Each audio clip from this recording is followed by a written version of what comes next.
আসসালামু আলাইকুম ফ্রেন্ডস, এডুজেট শিক্ষায় আপনাদেরকে স্বাগতম। আপনারা সবাই কেমন আছেন? আশা করি সবাই ভালো আছেন। বরাবরের মতো আপনাদের সাথে আছি আমি সাইফুল ইসলাম। চলে এসেছি নতুন একটি ভিডিও নিয়ে। সো আজকে আমরা জানবো আপনি চিনকি আস্তানা থেকে দৌলতকান্দি যেতে কোন কোন ট্রেন রয়েছে, সেই ট্রেনগুলা ছাড়ার নতুন সময়সূচি, বন্ধের দিন এবং গিয়ে পৌঁছতে কতক্ষণ সময় লাগবে বিস্তারিত। আমি যদি আপনাদেরকে ট্রেনের সময়সূচিগুলা বলে দেই, আপনি চিনকি আস্তানা থেকে দৌলতকান্দি যেতে শুধুমাত্র একটি ট্রেন রয়েছে, সেটি হচ্ছে কর্ণফুলী।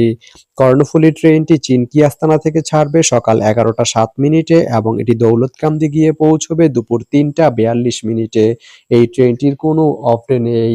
তো আপনি চিনকি আস্তানা থেকে দৌলতকান্দি যেতে এই কর্ণফুলী ট্রেনটি ব্যবহার করতে পারেন। তো ভিডিওটি কেমন লাগলো অবশ্যই কমেন্ট করে জানাবেন। আর ভিডিওটি যদি ভালো লেগে থাকে বা আপনার কোনো উপকারে এসে থাকে তাহলে ভিডিওতে একটা লাইক করে দিবেন, কারণ আপনার একটা লাইক আমাকে অনেক ইন্সপায়ার করে নতুন নতুন আরো ভিডিও বানাতে। তো ধন্যবাদ সবাইকে ভিডিওটি এতক্ষণ ধৈর্য ধরে দেখার জন্য। ভালো থাকবেন, সুস্থ থাকবেন, এডুজেট শিক্ষার সঙ্গেই থাকবেন।